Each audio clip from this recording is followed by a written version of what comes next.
habeen wanaagsan daawadayaal kusoo dhowaada idaacadda caawa iyo dunida ee laanta afka soomaaliga ee v o a oo si toosa idinka imanaysa washington. doorashada iyo amnigeeda inuu dedejiyo oo dhammeeyo waxaanu filaynaa in arrintu intaas ku ekaato. waxaan u arkaa khilaafkaasi wax xun waxaana khilaafkaasi ka yimid gardarre uu wado madaxweynaha wakhtigiisu dhammaaday ee maxamed cabdulaahi farmaajo. waxaan dhihi lahaa labadoodaba ayagoon soo jeesanin in ay shacabka hoostooda jooga ay qanciyaan oo gabadhii nolol iyo geeri labadoodaba si degdeg ay ku keenaan. xubintii dooda gaaban iyo barnaamijkii faaqidaadda ciyaaraha iyo warar kale oo ku saabsan soomaaliya iyo caalamka ayaad dhegaysan doontaan. marka horese kusoo dhowaada warkii oo faahfaahsan.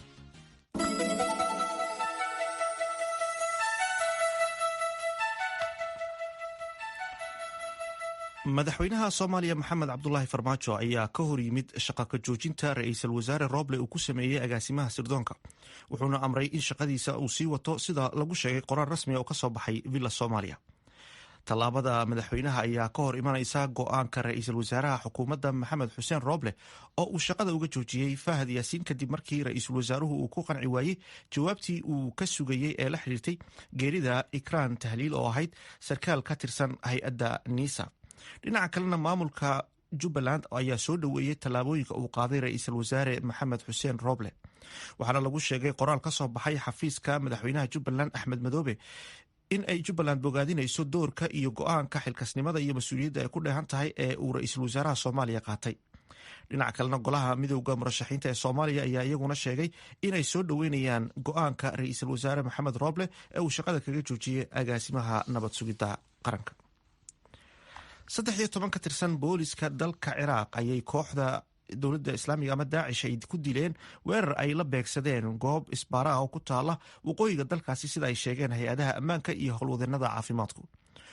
weerarka gobolka ka dhacay ee gobolka al-rashaad oo qiyaastii 56 kilomitir dhinaca koonfureed ka xiga magaalada kirkuk ayaa dhacaya habeen barhkii sida uu AFP-da wakaalada wararka faransiiska uu sheegay sarkaal sare oo ka tirsan boolisku.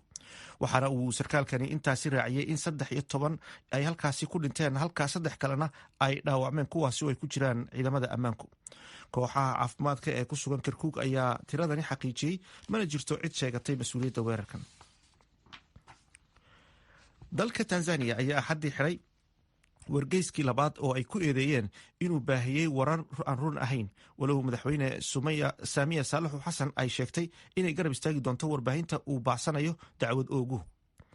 rail mwema oo hormood u ahaa wargeysyada sida toddobaadlaha uga soo baxa luuqadda sawaaxiliga ayaa shaqada laga joojiyey muddo 30 maalmood ah kadib oo ka bilaabmaysa isniinta maanta ah, taasi oo loo sababeeyey in ay sida isdabajooga u baahisay warar aan jirin islamarkaana ay si ulakac ah u bunbuunisay, sida uu warka uu soo saaray ku sheegay Gerson Musawiga oo ah afhayeenka xukuumadda.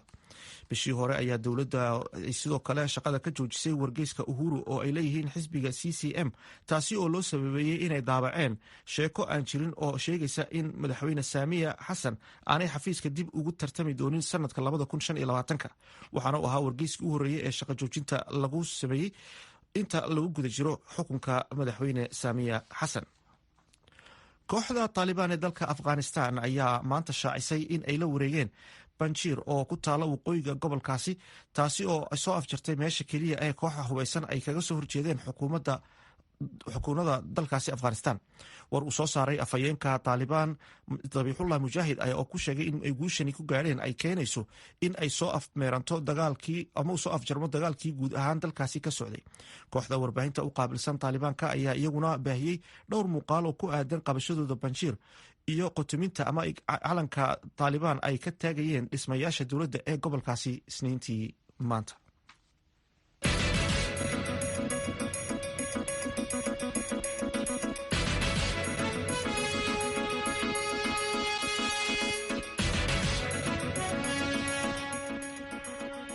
halkaad nagala socotaan mar kale waa laanta af soomaaliga idaacadda v o a oo si toosa idinka imanaysa washington. war qoraal ah oo ka soo baxay xafiiska madaxtooyada soomaaliya ayaa lagu sheegay in xilka qaadista uu ra-iisul wasaare rooble ku sameeyey agaasimaha hay-adda nabad sugidda iyo sirdoonku ay ahayd mid sharci darro ah oo aan loo marin wadadii sharciga ahayd, waxaana uu madaxweyne farmaajo amray in agaasimahaasi uu hawshiisa sii wato. warqadan madaxweynaha ayaa timid saacado kadib markii uu ra-iisul wasaare rooble uu soo saaray warqad shaqo ka joojin ah oo ku socota agaasimaha hay-adda sirdoonka. wariyaha v o eda xasan kaafi qoyste ayaa warbixintan muqdisho ka soo diray. qaar ka mida siyaasiyiinta aqoon-yahanada iyo bulshada rayidka ayaa ka hadlay aragtidooda ku aadan qoraalada iska soo horjeeda ee saacadihii ugu dambeeyey ka soo kala baxay madaxtooyada iyo xafiiska ra-iisul wasaaraha. qoraaladan iska soo horjeeda ayaa yimid kadib markii madaxweynaha Soomaaliya uu soo saaray wareegto uu xilkiisa dib ugu soo celinayo taliyaha nisa Fahad Yaasiin oo xalay ra-iisul wasaaraha Soomaaliya uu shaqo joojin ku sameeyey, sidoo kalena uu si ku meel gaara xilkaasi ugu magacaabay Bashiir Maxamed Jaamac.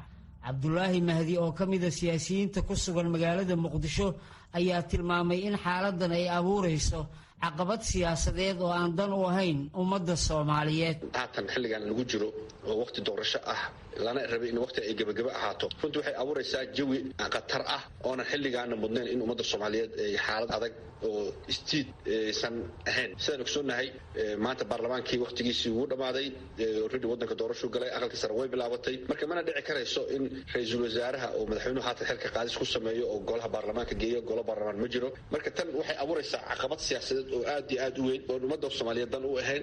runtii ma ahan isqabsiga mid loo baahnay. wasiirkii hore batroolka Maxamed Mukhtaar oo qayb ka ah siyaasiyiinta ka hadashay khilaafkan ka soo cusboonaaday mas'uuliyiinta dalka ugu sarreysa ayaa qaabkan u dhigay aragtidiisa. labada waraaq ay soo kala saareen madaxweynaha Barnaamij runtii horta waxaan u arkaa inay tahay nasiib darro Soomaaliya xilligan ay ku jirto in maamulkii ugu sarreeya ama hogaankii ugu sarreeya ee waraaqa noocan ay soo kala saaraan, gaar ahaan madaxweynaha. arrinta ikraan waxay taagneed muddo dhowr bilood ah inaanu ka hadlin, oo markii ugu horreysay uu ka hadlo in uu isagoo uu ka hadlo difaacaya hay-addii dadka Soomaaliya ay dareensanayeen inay gacan ku leeyihiin maqnaanshaha iyo dilka ikraan. haddii aan taas kaga gudbo, runtii sidoo kale madaxweynaha markii uu imaanayay wuxuu noo sheegay inaanu prime ministerkadiisa asaga la dagaalamayn. maanta waa nasiib darre inaan haddana markhaati ka nahay in prime ministerka labaad iyo asaga ay ishayaan oo iska hor imaaninayaan. midda saddexaad, arrinta xalka uu meesha uu raray uu leeyahay guddiga amniga qaranka ayaa arrintaa baaraya oo fiirinaya. waa guddi asaga uu madax ka ahaan lahaa oo aan dhowr sano kulmin. marka guddi aanu dhowr sano kulmin oo asaga hogaan la-aantiisa daraaddeed u kulmi waayey inuu maanta yidhaahdo xalka meeshaas ku jira, ayadana wacna waa nasiib darro kale. iyo midda kale ugu dambayso ah xilligan lagu jiro in madaxweynihii asaga waddanka gaarsiin waayo doorasho, in uu hadda ay dadkii ku mashquuliya haddana dagaal siyaasadeed oo saanay doorasho u dhicin, ayadana waa nasiib darro kaloo jirto. marka sawirka guud markaad usoo fiiriso waxaan leeyahay ma aha xilliga ugu habboonaa ee Soomaaliya ay geli lahayd caqabadaha siyaasadeed. Cali Dhuux Maxamuud Maxamed oo ka tirsan aqoon-yahanada magaalada Muqdisho ayaa bogaadiyey tallaabada uu qaaday ra-iisul wasaare Rooble. ra-iisul wasaaraha go-aanka uu qaatay oo shaqada kaga joojiyey taliyaha nisa wuxuu eegay nidaamka iyo sharciga, kala sarreynta sharcigu eegay sidai aniga iila muuqato. sharcigana waa loo siman yahay oo waxa loo baahan yahay wax la yidhahdo markaasi wax weyn wax loo yaqaano markaasi waxa weeyaan popular sovereignty oo cid walba inay sharciga ka sarreyso. wuxuu eegay marka nidaamka inuu ilaaliyo sharciga waddanka iyo qaanuunka iyo sida ay gabadhan dhimatay ay ehelkeedii cadaalad ku heli karaan. taasina waxay keentay inuu go-aan qaato uu shaqada kaga joojinayo maxaa la yidhahdaa taliyaha nisa. dhinaca kale waxaad moodaa madaxweynaha inuu asagu waayadii dambe waxaa lagu xamanayay inay Fahad Yaasiin aad isugu dhow yihiin oo taliyaha nisa ay saaxiibo yihiin. waxaa marka go-aankiisa uu isagana ka muuqata inuu u hiiliyo saaxiibkii uusan u hiilinin sarreynta sharciga. khilaafka madaxda Soomaaliya ayay ururada bulshada rayidka u arkaan mid jahwareer hor la gelin kara dalka, sida uu ku doodayo afhayeenka xarunta tala soo jeedinta Soomaaliyeed Cabdiraxmaan Nuur Maxamed Diinaari. khilaafka soo kala dhexgalay madaxweynaha iyo ra-iisul wasaaraha waa mid wax weyn u dhimi doona habsada u socodka maamulka dawliga ee dalka ka jira. wuxuu kaloo wax u dhimi doonaa oo uu dibdhac weyn ku keeni doonaa doorashooyinka oo muddo soo jiitamaya. taasna waxay sababi kartaa in dalku aanu doorasho gelin amaba dhibaatooyin kale ay dhacaan. runtii waa arrin aad looga xumaado in khilaaf wakhtigan dalku uu u jahaystay doorashooyinka in madaxdii ugu sarraysay dowladda federaalka ay iyagu isqabtaan. waa ogtahay waxaa soo jirtay khilaafyo iyo qoraallo iska soo dabadhacayo ra-iisul wasaaraha iyo madaxweynuhu ay isku khilaafsanayeen arrimo badan. haddase waxaa moodaa inay aad u soo shacabbaxday khilaafkan isaga ah oo ku saabsan xilka qaadistii ra-iisul wasaaruhu uu ku sameeyey taliyihii hay-adda nisa fahad yaasiin xaaji daahir, madaxweynuhuna uu amray in uu hawshiisa sii wato. taas waxay keenaysaa marka kala qaybsanaan maamulka dawliga lafteeda ama hay-adaha dawliga laftooda inay ku kala qaybsamaan arrintaas mar haddii labadii mas-uul ee ugu sarraysay dowladdu. meeshaasina waxaa ka muuqan karo dhibaatooyin fara badan oo ah in dalku laftiisa uu xaalad jahawareer uu galo. khilaafka u dhexeeya mas-uuliyiinta dalka ugu sarraysa ayaa si weyn u soo ifbaxay wixii ka dambeeyey khamiistii aynu ka soo gudubnay, markaasoo hay-adda nisa ay sheegtay in ikraan tahliil oo ka tirsanayd hay-addaasi islamarkaana la weysanaa muddo 2 bilood ah ay u gacan gashay ururka al-shabaab oo ay dileen, inkastoo ay iyaguna beeniyeen. ra-iisul wasaaraha xukuumadda soomaaliya maxamed xuseen rooble oo arrintan soo farageliyey ayaa sabdidii aynu ka soo gudubnay 48 saac u qabtay taliyaha sirdoonka qaranka inuu warbixin dhammaystiran uga keeno dilka ikraan tahliil. waxaana qoraal jawaab ah oo uu fahad yaasiin u diray ra-iisul wasaare rooble uu ku sheegay inuu doonayo in warbixinta uu dalbaday ra-iisul wasaaraha uu ka horjeediyo shir ay goobjoog ka yihiin golaha amniga qaranka oo wada dhan. hase ahaatee ra-iisul wasaaraha soomaaliya ayaa xalay wakhti dambe qoraal uu soo saaray shaqo joojin ku sameeyey taliyaha hay-adda nabad sugidda, balse wareegto taasi ka hor imanaysa oo saaki ka soo baxday xafiiska madaxweynaha ayaa looga codsaday taliyaha nisa inuu sii wato howsha uu u hayo hay-adda sirdoonka. waxaana qoraalka madaxtooyada lagu sheegay in xilka qaadista ra-iisul wasaaruhu uu ku sameeyey fahad yaasiin ay tahay mid sharciga baalmarsan. dhinaca kale war-saxaafadeedyo kala duwan oo ka soo kala baxay midowda musharaxiinta iyo maamulka jubbaland ayaa lagu taageeray go-aanka ra-iisul wasaaraha uu shaqada uga joojiyey taliyaha hay-adda nisa. xasan kaafi qoyste, v o a, muqdisho. madaxweynaha soomaaliya maxamed cabdulaahi farmaajo ayaa kusoo celinta agaasimaha sirdoonka ee xilka u cuskaday qodobka 78aad iyo qodobka 9aad iyo qodobka 79aad iyo weliba ka 100aad ee dastuurka kumeelgaarka ee federaalk soomaaliya. arrintan ayaa u muuqata khilaaf cusub oo siyaasadeed oo soo kala dhex galay madaxweynaha iyo ra-iisul wasaaraha. haddaba maxamed colaad xasan ayaa warbixintan arrintan ku saabsan inoo soo diyaariyey, isagana inoo soo jeedinaya. warqado saacado un ay u dhexaysay ayaa midi uu ra-iisul wasaaraha soomaaliya maxamed xuseen rooble uu xilka kaga qaaday taliyaha hay-adda sirdoonka iyo nabad sugidda qaranka fahad yaasiin, halka warqadtaa jawaab u ahayd uu madaxweyne maxamed cabdulaahi farmaajo ku naqdiyey go'aanka ra-iisul wasaaraha. madaxweynaha ayaa amray taliyaha hay-adda sirdoonka iyo nabad sugidda qaranka fahad yaasiin inuu sii wado shaqadiisa. dadka ka faallooda arrimaha siyaasadda soomaaliya ayaa qaba in arrintan ay gaas ku sii shubayso siyaasaddii aan cagaha adag ku taagnayn ee soomaaliya. doctor shawqi axmed xayir oo culunta siyaasadda ka dhiga jaamacadda maastrich ee dalka holland ayaa qaba in soomaaliya ay gashay qalalaasa dhinaca dastuurka ah. waad arkaysaa runtii xataa haddaa qoraalada fiirisid waad akhrisid mid walba waxa uu soo xigtay dastuurka qodobadii markaas uu isdhihi kara runtii waxa waaye faa'iide ayay dhankaaga u tahay. marka waxaan odhan karaa runtii in soomaaliya haddeertaan ay ku sugan tahay waxaan ay yidhaahdaan constitutional crisis, qalalaasa dhanka dastuuriga ah. ciddii kala saari lahaydna aan wakhtigan runtii farta lagu dhiiqi karin ama aysan jirin. si ka duwan doctor shawqi, profesor cabdiraxmaan cabdulaahi dhubad oo ka faallooda arrimaha qaynuunka ayaa qaba in khilaafkan uu salka ku hayo awoodaha qaar ee madaxda ee dastuurka oo aan kala caddayn iyo heshiisyada siyaasadeed ee ay galaan. runtii khilaafka haddeer jira ee ka dhex muuqda madaxweynaha iyo prime ministerku ma aha runtii mid qaanuun ku salaysan, waa khilaaf iska yimid oo caadi ah. madaxweynaha soomaaliya maxamed cabdulaahi farmaajo ayaa kusoo celinta fahad ee xilka waxa uu cuskaday qodobada 78aad, 9aad, 79aad iyo 100aad ee dastuurka kumeelgaarka ah ee federaalk soomaaliya. profesor cabdiraxmaan dhubad oo aan kula xiriiray qadka taleefanka muqdisho ayaan weydiiyey awoodaha dastuuri ee madaxweynaha iyo ra-iisul wasaaraha. markaad fiiriso awoodaha madaxweynaha ama awoodda ku xusan chapterka 7aad ee madaxweynuhu leeyahay, runtii waa awoodo runtii fara badan oo muuqdo cad oo ay ku jirto madaxweynuhu inuu yahay taliyaha guud ee ciidamada qalabka sida, inuu magacaabi karo taliyaasha, in dabcan uu yahay astaanta midnimada qaranka. kulli waa wax ku xusan chapterka 7aad. haddana dhinaca kale waxaad arkaysaa inay mar kasta ku hoos xusan tahay marka uu helo soo jeedinta xubnaha golaha wasiirada.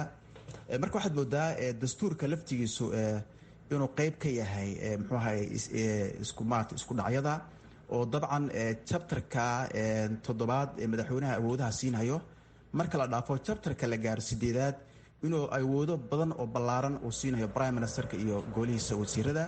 marka qeyb ahaan horta dastuurku waa sidaas. dhinaca kale waxaa muhiim noqon lahayd maadaama Soomaaliya aysan qaanuunba ku dhaqmin 20 sano hadda nidaamkan uu jira formulahan 4.5 dowladahan ku meel gaarka ah waxa lagu noolaa ee lagu dhaqmayo ma ahayn qaanuunka ama dastuurka, wuxuu ahaa waxa loo yaqaan political agreement.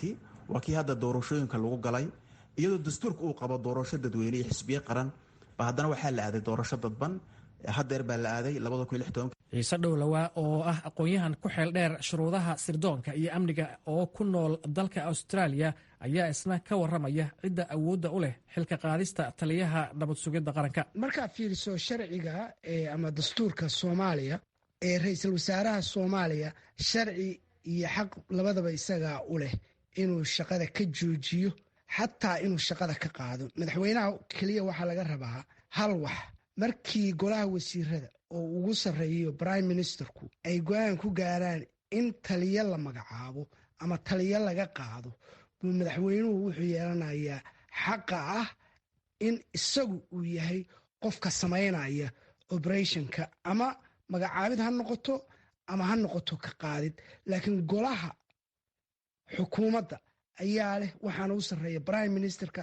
sidaa darteedna prime ministerka ayay ka imaanaysaa oo soo ogolaanaya in taliye hebel laga dhigo taliyaha xoogga dalka Soomaaliyeed ama taliyaha ciidanka booliiska oo kale.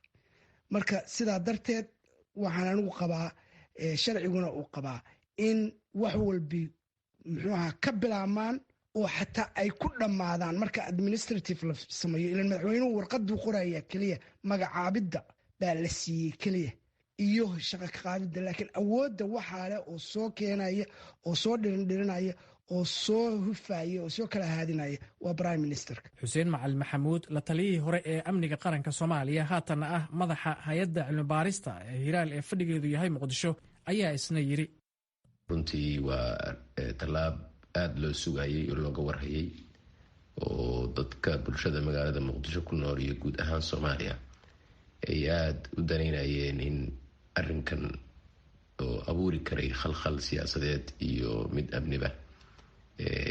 waana waxaan isleeyahay maxamed xuseen rooble isaga ayaa isfurtay, waana tallaab wanaagsan oo dadku ay soo dhoweyn karaan. tallaabada madaxweynaha iyo tii ka horreysay ra'iisul wasaaraha ayaa ku soo aaday iyadoo dadaal weyn loogu jiro sidii ay Soomaaliya ugu qabsoomi lahayd doorasho marar badan wakhtigeeda dib uga dhacday sida uu qabo Dr. Shawqi.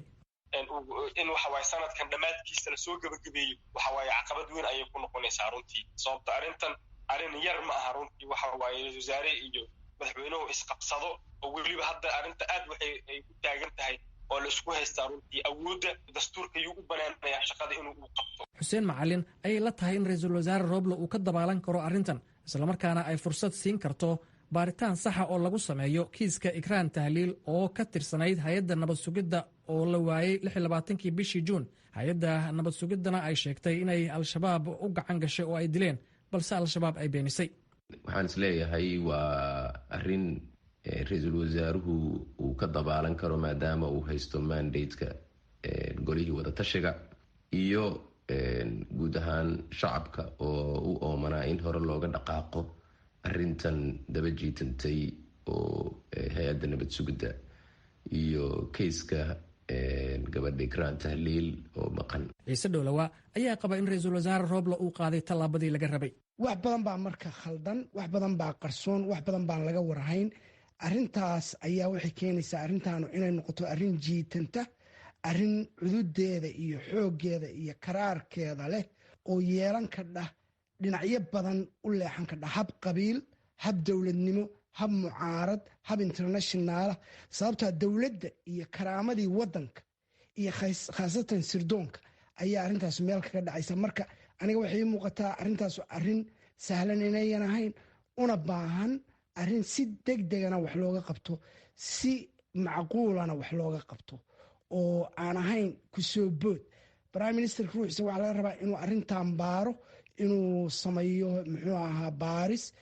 shaqadii hadduu ka joojiyey oo nin kale hadeer magacaabay, dee arrintaas intii uu samayn karo weeye. rofesor cabdiraxmaan dhubbad ayaa soo jeediyey in ra-iisul wasaaraha soomaaliya iyo madaxweynaha ay ka wada hadlaan arrimaha la isku hayo, mar haddii buu yidhi ay caddahay in madaxda soomaaliyeed aysan taariikh u lahayn sharciga oo si fudud loogu kala baxo. marka waxay la tahay odayaashu xilli marxalad waxaa lagu jira xasaasi ah oo doorasho oo habacsanaad badanna ay jirto. waxaa marka qurux badnaan lahayd maadaama qaanuunku aanan uga lahaynba taariikh ku dhaqan qaanuun soomaaliya aysan lahayn, runtii waxaa ficnaan lahayd bal in ay wada hadal ka galaan arrintan madaxweynaha iyo prime ministerku oo maaragtay laisku soo dhawaado oo waxyaabaha asaasiga ee haddeer laisku haysto laga heshiiyo. muxuu ahaa hadday tahay arrinta gabadha allah naxariista ikraan arrinteeda, iyo hadday tahay xilka qaadista, iyo hadday tahay kamada qaadin, waxyaabahanba waxay ku habboon tahay sidii caadiga ahayd in political agreement laga galo. laakiin qaanuun madax soomaaliyeed oo qaanuun isku qabato oo qaanuun ku kala baxda taariikhda weli hore uma soo dhicin inta badan. haddaba isqabqabsigan cusub dan ma ugu jirtaa siyaasadda soomaaliya iyo cadaaladii loo raadinayay qoyska ikraan tahliil? waxaa su-aashaasi ka jawaabaya mar kale doctor shawqi. arrintan kole faamilka iyo ummadda soomaalida waxawaaye ikraan ay u dagaalamayaan runtii waxawaaye xaqeeda in la siiyo, iyo faamiligaba runtii waxawaaye dan uguma jirto. sababto isqabqabsigan uma eka runtii waxawaaye mid meeshan ku istaagayo, mid waxawaaye sii dheereenayo ayuu waxawaaye ugu egyahay runtii. marka waa su-aal meesha ku jirta runtii waxawaaye meesha tanaasul uu ka imaan doono. madaxweynaha ayaa warqadiisa la noqon doono, mise ra-iisul wasaaraha ayaa la noqon doono. taas ayaa hadeertaan la sugaa, ama labadooda waxawaaye mid un waxawaaye in waxawaaye uu tanaasul uu keena runtii. arrintaanna markaas waxay noqonaysaa caqabad ayay ku noqonaysaa runtii waxawaaye haddii la eego dhanka cadaaladda taasoo loo raadinayay ikraan tahliil. waxaa kaloo xusid mudan in inta badan dhinacyada siyaasadda soomaaliya oo ay ku jiraan golaha midooda musharaxiinta soomaaliyeed iyo maamul goboleedka jubbaland ay soo dhoweeyeen tallaabooyinka uu qaaday ra-iisul wasaare maxamed xuseen rooble, taasoo laftigeeda muujinaysa sida dhinacyada siyaasadda ay keebla yuurarka isugu yihiin, siyaasadda iyo xasiloonida soomaaliyana ay gebiga uga laalaado. aad ayuu mahadsan yahay maxamed colaad xasan oo warbixintaasi nala socodsiinaya. halkaad kala socotiin waa laanta af soomaaliga ee v o a. haddaba ismaandhaafkan soo kordhay ee u dhexeeya madaxda dowladda sidee ayay u arkaan shacabka magaalada boosaaso? waxaa mikrofoonka la dhex qaaday wariyaha v o eda faadumo yaasiin jaamac. bismillahi raxmaan raxiim. aniga waxaa la yidhaha maxamuud maxamed xuseen, waxaan joogaa boosaaso. waa arrin xun, xilli xun baa lagu jiraa, doorashadii baa la rabay. dadkuna waxay sugayeen wax fiican. muddaanu ka nasanay, khilaaf muddaanu ka nasanay. ra-iisul wasaaraha iyo madaxweyne is haysta muddooyin muddaanu ka nasanay. hadda arrintaanuna waxay ahayd arrin aada maaragtay looga fajaco. soomaalidu waxay tirahdaa gacmo gel jiro hoos baa loo dhaqaayo. haddii wax jiraan xataa waxaan sugaynay in maadaama ra-iisul wasaaraha mandate toosa uu lahaa doorashada iyo amnigeeda inuu dedejiyo oo dhammeeyo. waxaanu filaynay in arrintu intaas ku ekaato. haddii wax soo baxaana waxaan filaynay inay ka wada hadlaan oo hoos wada dhammaystaan. agaasimaha guud ama taliyayaasha ciidamada horta toos waxa xuka madaxweynaha. ra-iisul wasaaruhu golihiisa wasiirada intuu fariisiyo go-aan waa ka soo saari karaan, madaxweynaha loo gudbiyo oo shaqada lagaga joojiyo. laakiin shaqo joojin toosa ra-iisul wasaaruhu kuma laha taliyayaasha ciidamada. magacaygu waa caashe maxamed siciid, joogta magaalada boosaaso. aad baan uga xumahay arrintan ka dhalatay in ra-iisul wasaaruhu uu ka joojiyey shaqo joojin ku sameeyey agaasimaha sirdoonka soomaaliya iyo madaxweyne farmaajo oo yidhaahday shaqadiis waa sii wadan karaa. arrintaas waa arrin laga naxo aana fiicnayn. waxaa fiicnayn inuusan madaxweynuhu uusan ku degdegin arrintaas. waxaa la rabay inay isku dubnaadaan ra-iisul wasaaraha iyo madaxweynaha, maadaama hadda doorashooyinkii soo dhow yihiin. waxaa loo baahaya inay isku dubnaadaan. dhinaca kale waxaan aada u taageerayaa in ay cadaalad helaan qoyska ikraan oo baaritaan lagu sameeyo oo dad fiican loo xilsaaro oo arrintaas sida wax u dhaceen muxuu ahaayeeto la sheego oo shaaca laga qaado. waxaan kaloo aan ka codsanayaa oo la sheegayaa musharaxiinta inaysan arrintan xasaasiga aysan ka faa'iidaysan oo aysan propaganda ka dhigin. muxuu ahaayeeto arrin walba sida tahay loola tacaamulo. waxaa la yidhahdaa faarax yuusuf axmed, waxaan joogaa magaalada boosaaso. soomaaliya miisaanka ay leedahay iyo baahida dowladeed oo haysa inan lagu salaynayn khilaafkaas, inayan ahayn wax khilaaf ah ee ay tahay muddo kororsi. gabadha kiiskeeda in la baaro waa sax, laakiin gabadha keliya xamar kuma dhiman, ummad dhan baa ku hubatay. wax xasaasiyada oo intaa leegina kama istaagin khilaafka intaa leeg uma aragno annagu gabadhaa dilkeeda waxaanu aragnaa wax ka fog waxaa aniga la yidhahdaa cumar cabdille waxaan ka soo hadlayaa boosaaso khilaafka iyo haddaan cabiro arrin lagu fududaaday bay aniga ila tahay oo si degan aan loo marayn waxay ila tahay aniga dad war iyo magaca leh oo qiimo badan ayaa dalka iyo dadka wax ugu fadhiyay baa dhintay xasaasiyadda intaa leegna ma kici jirin kiiskaa la baaro qof kasta oo muwaadina xaq wuxuu leeyahay xaquuq oo in la helo oo la baaro oo dowladda iyo amniga ay baaraaniin baan aad iyo aad u soo dhaweynaynaa laakiin xasaasiyadda intaa leeg inay kacdo waa dhegaystay niman siyaasiyiina oo maqaan sare fadhiya oo xil soo qabtay ayaa arrintaa buunbuuninaya waxaan leeyahay anigu siyaasaddu noocaa maaha oo dadku waa dhimanayaa si kasta ha u dhinteene marka ninka dhinta qofka dhinta lagama taliya waxa nool baa laga taliyaa waxa nool ha laga taliyo oo arrintaas si fiican oo degan oo munaasib ah loo baaro sidoo kale wariyaha v o eda aadan kismaayo ayaa qaar ka mid ah shacabka magaalada kismaayo weydiiyey aragtidooda magacayga waa cismaan xuseen rooble oo joogo magaalada kismaayo xarunta kumeelgaarka ee jubbaland waxaan u arkaa khilaafkaasi wax xun waxaana khilaafkaasi ka yimid gardarro uu wado madaxweynaha wakhtigiisu dhammaaday ee maxamed cabdulaahi farmaajo mar kasta doorasho ay lagu heshiiyo ama ay soo dhowaato waddanka qalalaasu ka abuuraa maanta iyadoo gabar ka shaqaynaysay ummadda soomaaliyeed u shaqaynaysay xarunta nafsuud ku shaqaynaysay oo lagu tuhunsanaa fahad yaasiin inuu difaaco uu waraaqdii ra-iisul wasaaraha uu soo sooray oo shaqada kaga joojinayey uu yidhaahdo fahadow shaqadaadi wada waxaan u arkaa inuu madaxweynaha ku fashilmay arrimaha soomaaliya uuna la ogyahay fahad yaasiin iyo wixii uu maleegay dhibaatada soomaaliya maanta taalana fahad yaasiin farmaajo ummadda soomaaliyeed way ka dherigsan tahay xataa gabadhii oo la yidhi way dhimatay ama way noosha xataa uusan marna ka hadlin tacsiye uusan u dirin dadkeeda uusan la hadlin shacabka soomaaliyeed wax uusan la wadaagaysa ay jirin marka waxaan u sheegayaa ummadda soomaaliyeed ninkaa fahad yaasiin ay farmaajo waddanka waa diloodeen waana lagu fiirinayaa waxaan la yaabsanahay nimankii reer xamarka ahaa iska aamusan dhibaatada ummadda soomaaliyeed loo geysanaya ku fiirsanaya ku soo gabagabaynaya ummadda soomaaliyeed haska qabtaan fahad iyo farmaajo hadday soomaalinimo rabaan haddii kale waddanka burbur buu ku laaban doona mar dhow anoo cabdiraxmaan cismaan xasan jooga magaalada kismaayo gaar ahaan xaafadda farjanno waxaan ka hadlahayaa arrinta ra-iisul wasaarihi madaxweynaha xilligan arrin loo baahnaa ma ahayn khilaafkaa soo baxay haddee xilli doorasho oo bulshadu doorashay u hanqaltaagaysay dalka inuu hor u socdo la rabay hadduu khilaaf imaaday waxaa muuqataa inay dib u dhac dalka ku imaanahayo khilaafkanna uu keenahayo fikirkii laga qabay soomaaliya inay dowlad noqon karin marka waxaan leeyahay ra-iisul wasaaraha iyo madaxweynahan dhammaan ugu baaqahayaa inay khilaafkaa joojiyaan dalka doorashu u socda doorashadii la xoojiyo horna loo socdo gamco geeljiran hoos baa loo dhaqaayo waxa iyaga u dhexeeya ay hoos u sameeyaan khilaafkooda wuxuu noqon karaa laba qodob oo hadda si wararka soo baxayaan ugu xoog badan inay ama xukuumadda la kala diro ama ay doorashadii dibudhac ka imaato haddana la dhaho arrin doorasho waxaan doorashada khalkhal in lagu geliya loogu talagalo madaxweynihii ra-iisul wasaaraha ay ka midaysan yihiin baa laga yaabaa oo la dhaho doorashadii dib aan qarqalad u gelinno taasna waxay imaanaysaa shacabka soomaaliyeed iyo dalka hor loo socday haatana dhegaystayaal waxaad ku soo dhowaataan barnaamijka tubta nolosha oo aan uga hadlayno waayaha barakacayaasha iyo qaxootiga soomaalida ee ku kala baahsan daafaha adduunka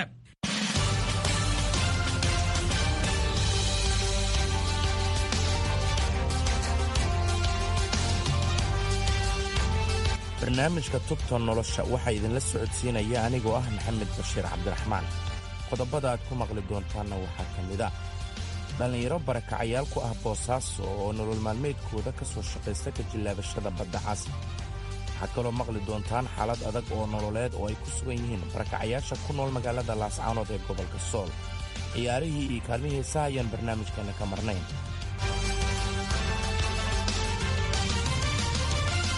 dhallinyaro badan oo ka mid ah qoysaska barakacayaasha ee ku nool magaalada boosaaso ayaa noloshooda ku maareeya siyaabo kala duwan qaar badan oo dhallinyaradan ka mid ah ayaa sheegay inay ka kalluumaystaan badda cas waxaana ay sheegeen in nolosha qoysaskooda ay ku dabaraan nolol maalmeedka ay ka helaan jillaabashada maalinlaha ah ee ay ka sameeyaan badda cas. wariyaha v o a faadumo yaasiin jaamac ayaa warbixintan ka soo dirtay magaalada boosaaso. dhallinyarada ka xoogsata mihnadaha kalluumaysiga ayaa tirada ugu badan da'doodu waxay u dhaxaysaa 10 sano ilaa iyo 25 sano. xilliga ku habboon ee shaqada kalluumaysiga ay galaan waa wakhtiga habeenkii oo ay ii sheegeen in kalluumaysiga uu ku habboon yahay marka loo eego dhinaca iibka kalluunka iyo tirada kalluunka ay heli karaan oo ay aaminsan yihiin inay ka badan tahay xilliga maalintii. suuqa kalluunka ee magaalada Boosaaso ayaa goor hore oo subaxii ah waxaa soo buux dhaafiya saxiimado kalluumaysi oo sida shixnado kalluun ah oo ay sugayaan dadweyne aad u tiro badan, isuguna jira haween iyo ragba, kuwaas oo noloshoodu ay ku tiirsan tahay iibinta kalluunka. xilliga ay VOA-du booqatay waa wakhtiga dhallinyaradani ay kalluunka ku wareejinayaan dadka ku tiirsan iibinta kalluunka, waxaana jawigu noqdaa sida tan.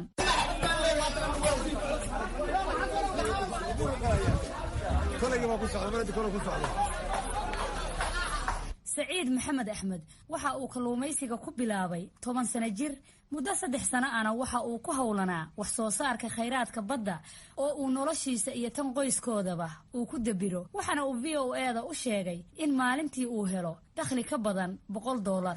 saciid oo ay ii suurto gashay inaan waraysi la yeesho xilli uu dhammaystay wax soo saarkiisa maalinlaha ah ayaa waxa uu iiga warramay habka uu ku bilaabay kalluumaysiga iyo heerarkii kala duwanaa ee uu soo maray. kalluumaysiga ana 10 sano jir ku soo biiray mid saaxiibo ana isku asxaabna isku xaafadnahay baa ibaray badda ka shaqeynaysa mid uu saarnay shaqeyn jiray aydii 2 xaba ama 3 xaba uu soo tuuraya anna badda ko markaas bara xeebta istaagay jiray waa geysan jiray ilaahay wuxuu soo siiyay soo qaan jiray 3 kun loo guna siisana magaalada karin. bal waxaad ii sharaxdaa iminka waxaad raacdaa saxiimadaha soo jilaabta oo badda weyn aada qaab sidee baad ugu jilaabataa?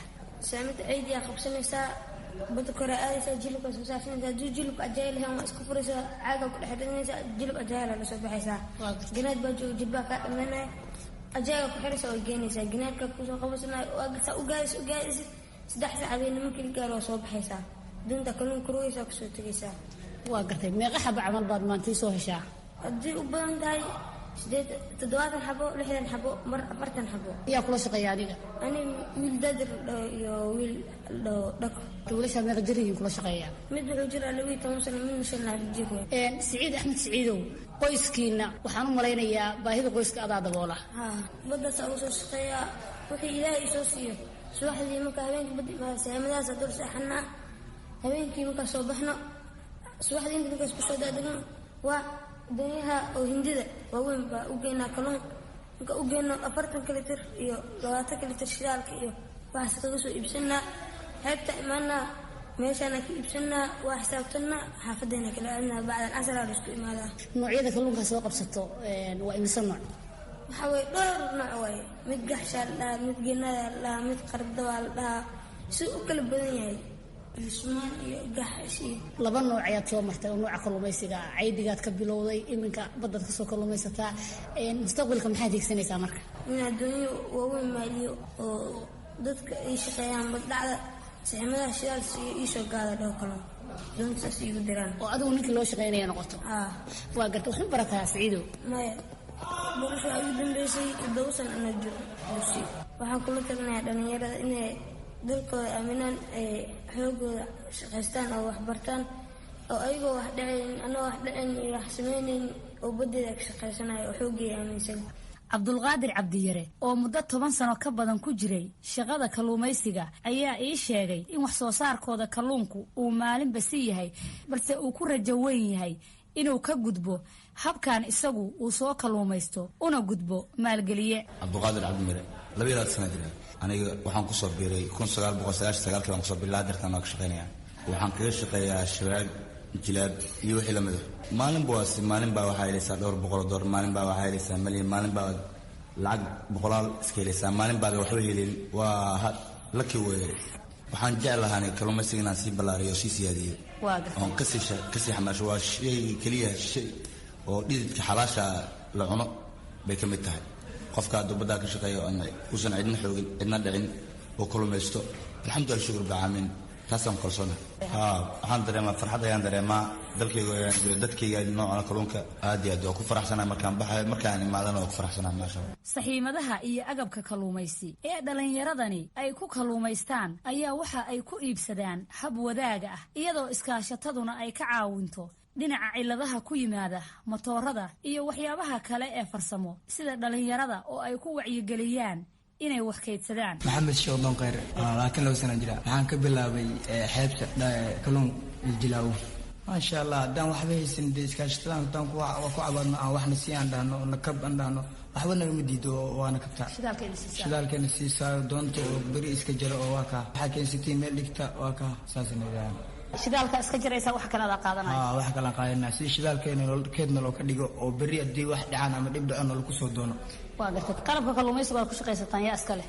qalabka anaka waxaan ku soo gadanaa dukaamada ka soo gadanaa waa gartay wuxuu ka kooban yahay sida fiiradoo kale jilibkoo kale biyombohoo kale milgada ceediga lagu qabto waxyaalo badan waaye shabagoo kale waa gartay saxiimada ama laashka aad ku kalluumaysataan yaa iska leh anaka iska leh qaab sidee baa ku iibsateen waxaan ku iibsanay lacagaan isku dirsanay sidoo soo iibsanay hab shuraaka ah okay adiga intee qof oo dhalinyaro ayaa kula kalluumaysta maasha Allah badan yihiin saddexdiina marka ma isku maalmaysataan mise hal mar baa shaqada tagtaan oo soo wada kalluumaysataan hal mar aan wada baxnaa soo wada kalluumaysanaa waxayna iibsanaa kadib kala qaybsanaa wax saxiimadana meel iska dhignaa maasha Allah boqol nabadgelyada caafimaadkan ku shaqaysanaa iyo wadankayga aad ugu faraxsanaa dhalinyarada marka inta ka hawlgasha barakacayaasha u badan yihiin mise waa dadka deegaanka barakacayaasha u badan yihiin oo ka soo kacay wadamadooda ka soo yaacay haweenka ayaa iyaguna kalluumaysiga waxa ay kaga qayb qaataan dhinaca maalgelinta iyo iibgeynta sida ay VOA-da u sheegtay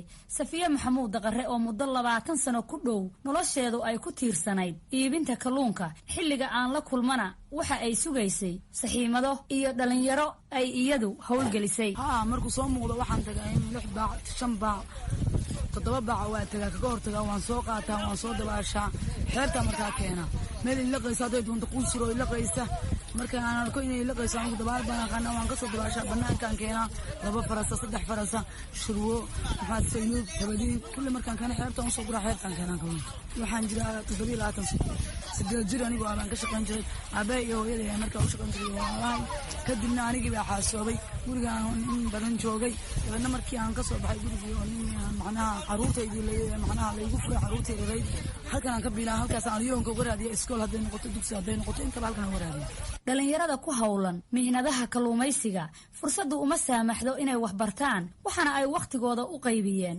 kalluumaysi iibgeyn iyo xilliga ay nastaan waxaana muuqata in tirada ugu badan ee dhalinyarada kalluumaysata ay tahay barakacayaasha ku dhaqan Puntland inkastoo ay jiraan tiro yar oo ka mid ah dhalinyarada dadka deegaanka ah oo ka soo jeeda qoys kalluumaysata ah Faadime Yaasin Jaamac VOA weli barnaamijka tubta nolosha ayaa dhegeystayaal la soconaysaan oo idinkaga imanaya laanta afka Soomaaliga idaacadda VOA qoysas barakacayaal ah oo ku nool magaalada Laascaanood ee gobolka Sool ayaa ka sheekeeyay inay ku nool yihiin dhul bannaan ah oo la siiyey laakiin aysan ka dhisnayn guryo ay ku noolaadaan waxaanay codsadeen in hay-adaha caalamiga ah iyo kuwa gudahuba ay ka gacan siiyaan dhismaha guryo iyo goobo caafimaad oo xarumahaasi laga hirgeliyo warbixintan waxaa magaalada Laascaanood nooga soo diray Cabdikariim Olol haweenka barakacayaasha aan kula kulmay kaamka cusub ee ay ka hirgeliyeen dadka magaalada Laascaanood si qoysaska magaalada gudaheeda laga soo raray iyagoo aan kirada heli karinin magaalo ayaa ugu horreyn ka hadlaysa baahida ay u baahan yihiin iyo waxyaabaha tan ugu daran bismillaahi raxmaan raxiim anaa magaalo Boqolaha halkan waxaa kaga hadlaya dhibaatada iyo dhaxanta iyo halkan aruurtayna anaka banaankan fadhina islaam baa dhulna siiyey dhulkeena si waxa ku dhisnamayn tigta waxa ku raanamayn waxaan Soomaaliland iyo hay'adda barakacayaasha aan ka oqsanaya ilaahay baa lagu oqsanaa waxaan ka oqsanaa inay degdeg wax nagu siiyaan ilaahay waxna siin kare wax ilaahay noo soo qoro in ilaahay dadkaas ummadda Nabi Maxamed ilaahay kana barakeeyana kana gacantood ku jiraan degdeg nooga soo dhiibaan bal xaaladda ka waran halkani dhibaatooyinka idinku haysta markii dhulka la idin siiyey bal iga war halka marka dhulka la siiyey marka hore dakara degneen karadu iska bixin weynay dhulkan markaan degnay nabadgelyo waan haysanaa laakiin dhaxan dabeel biilaan waxa anaka de kulay wad arkaysaa guriyaasha lagu jiray mandhaad wad u jeedaan soo maad garanin haddana alxamdulilah rabbilcaalamiin nabadgelyo waan ku haysanaa. dadka waxay sheegeen halkani magaalo inaysan suuli lahayn, biyo lahayn, leydh lahayn, dhibaatadaas bal iga war. nacamta bilaa been laguma sheegin, biyo ma haysano oo leer ma haysano oo suuli ma haysan. maanta mad baan noo bilaay oo qof ummadda nabi maxamed nagu sadaqaystay, welina lama qodin. halkan haddaa aagayga gaato aan ka baxa waxaa la odhanayaa dee dhul islaamad waay, waa seesun, waa la idilayaa. saasa markaa idinka timaadano marmar noogu waysagna dee magaaladan ku yaacnaa ma kasta si tigtaan hataan iska bixin karin. waan ku hamaal baan nahay, nimanku waa hamaalan, annaku waan hamaalanaa. ma garatay? ilaahay baa waxaa laga rabaaya ummadaasaan oqsanaynaa insha allah bidmillaahi kariim.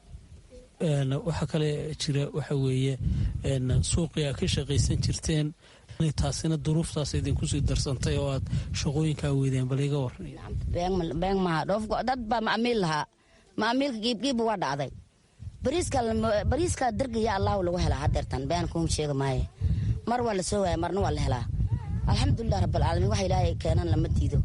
ilaahay baa maxad iskale, dee anaka ilaahay ummadaas ilaahay baan isaga dhaha noolnahay. sidoo kale Faadumo Cali Nuur waxay ka mid tahay barakacyaasha magaalada Laascanood ee xarunta gobolka Sool. Faadumo waxay sheegtay inaysan caruurteeda u haynin cunto ay cunaan, sidoo kalena shaqadii ay ka shaqaysan jirtay ay ka timid. Faadumo waxay u mulan tahay muddo bila. waxaan kula kulmay xarunta barakacyaasha loogu deeqay ee ku taala magaalada Laascanood. way ku awanaynaa, waa arkaysaa, waa oomugnahay, waa gaajoysanahay, waa jiingadaha ku dhusnoo rabnaa, dhul baranana siiyey. yaa uu sheegay aabeyo sana hore jabay waana u shaqaysada kornamay weli u mara karna way dumarka gobanaya oo kala gobanaya waa haween haysana. habeenkii waa halaa karsanaya, habeenkii waa waayaan waa la jiifanaya. kolay xurumadaas waa haysanaa, qof hata dagaalna ka kiyahay ma jirte. laakiin dhibaato oo soo gureen, dhibaatada wax ka dhasan wadada ka marayno hataa ku mareen ma haysano, anana kaalmay u baahanahay. waxaa la ii sheegay in dhibaatada ugu darneed haysta ay tahay halkan inaydan suuliyo ku haysan hooy, maadaama adigu aad ii sheegtay inaad muddo bila u mulan tahay. bal ka war. way weelasaan ku wareerana oo jiingadana noo dhiso, oo suulina noo dhiso, oo biyana noo shubo, jiingadana noo soo saas baa u baahannahay. ilaa hadda suugaha ka hooynan hadda ma haysno lacag ah. ruuta wax ma kuu dhigataana wax barasho? mir baa dhakadaa, mirtoo siiyar jare baa dhakanaya. Cambire Askar Axmed waxa ay ka mid tahay dadka waayeelka aan kula kulmay xarunta barakacyaasha ee ku taala magaalada Laascanood. Cambire ayaa waayaheeda nolosha ka sheekeynaysa iyo xaalka haatan sida uu yahay. asalaamu calaykum waraxmatullaahi wabarakaatu. walaalayaal waa salaamantihiin. waxa weeye anigu waxaan ka mid ahay barakacyaasha Laascanood ee dheegeeda u soo baxay magaalada gudaheeda. anigu markii hore ku jiray dibna waan ku qabay, maxay ahayday maxal cid iima shaqaynayn. haddana waxaa laba daraale isoo saaray caruur yaryar oo aabbahood iyo hooyadood qubeen oo laamiga aan ka guray. xoolihii markii ay ka baxeen abaartii dhoweyd bay macalkii naaska jaqayay laamigaa dhigeen. caruurtu waa 6, waxa weeye 10 waxa ugu weyn 12 jirka ugu weyn, cid uma shaqayso. waxa weeye hooy uma hayo cunto uma hayo. waxa weeye dadkaasaan maxay ahayd bannaanka u baxay baan ugu soo baxay, sidaa baahidaas iyo dayacaas. cid uma shaqayso, aabahood iyo hooyadoodna ma hayo, cid igu soo qareensatana ma arag. qayb waxaan u dhiibay dad koobka loo karinayo, dad baa soo siisiiya, marna waaba iska qadaan. marka qoyskani ma wuxuu ka mid ahaa dadkii xooluhu ay ka dhammaadeen? dadkii xooluhu ka dhammaadeen abaartii dhoweyd buu ka mid ahaa. marka anigu markii hore magaaladan iska joogay, ciyaalkaas oo la daadiyay baan soo qaaday, ayayaan u ahay. may wiilkaygaa dhalay, wiilkii iyo gabadhii toona ma hayo. waxa weeye caruurta qaar baa cidla ku jajabay, gacmuhu waa qallalan yihiin, mid baa jajabay, gacmuhu waa qallalan yihiin, saasay u kogsan yihiin. ilmihii maxay ahayd jaqayay, hataa laamigaasay dhigtay, laamigaasaa qaylaroorkiisii ii yimaan ka soo qaaday. bal ka waran waxyaabaha sida weyn adiga hadda kuugu darani ee aad kaamkan barakacyaashaad u soo gashay maxay yihiin? anigu waxa iigu weyn waxa weeye nafta ilaahay baa quudiya. anigu waxa weeye meelahaygaasa isaga nabnaa, walowba aan cidi ii shaqaynayn. ilmaha dartiis waxa weeye mar baan is idhaahdaa dowladaha iyo meelaha ma u geysaa, sidee baad u gashaa, waad isku dul bakhtiyaysaan. talowma waxaa laydin arkayaa idinkoo wada bakhtiya oo gurigu idiin xidhan yahay aad ku jirtaan oo islaamku leeyahay. markaa saas darteed ay soo saartay. cabdikariin nolol, v o a, magaalada Laascanood. mahadsaned cabdikariim olol. markana dhegaystayaal waxaad ku soo dhowaataan xubintii cayaaraha iyo cabdiqaadir maxamed mursal samakaab.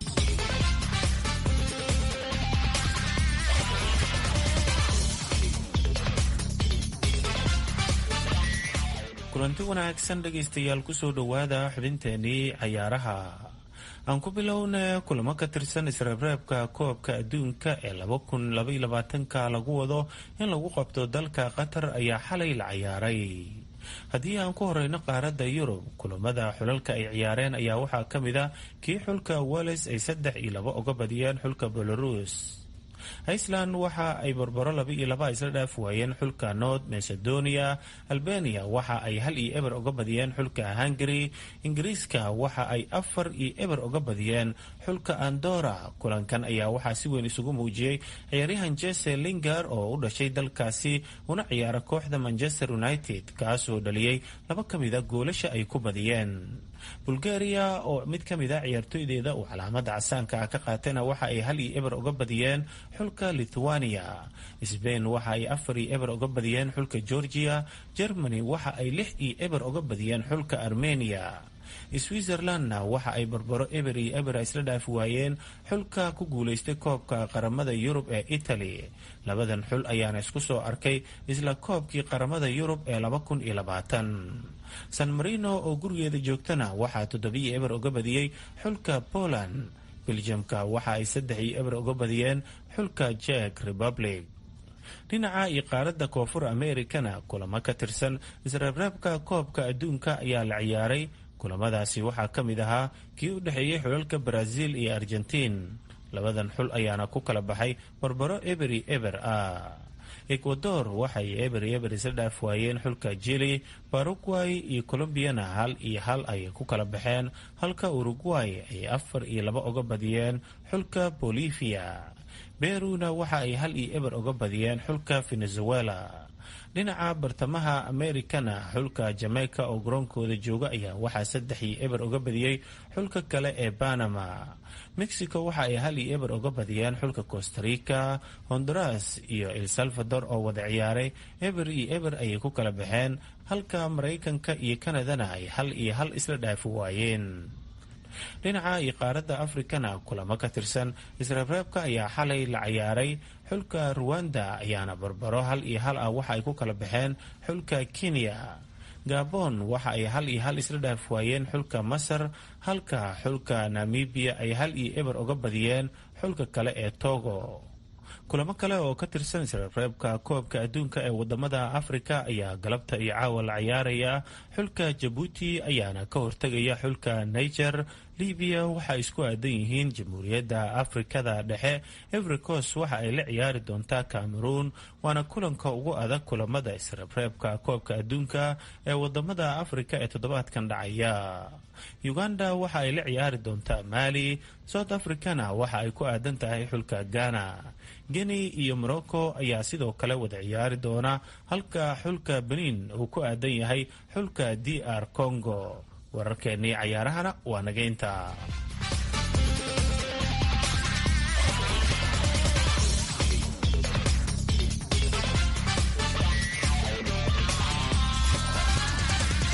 mahadsaned cabdiqaadir maxamed mursal.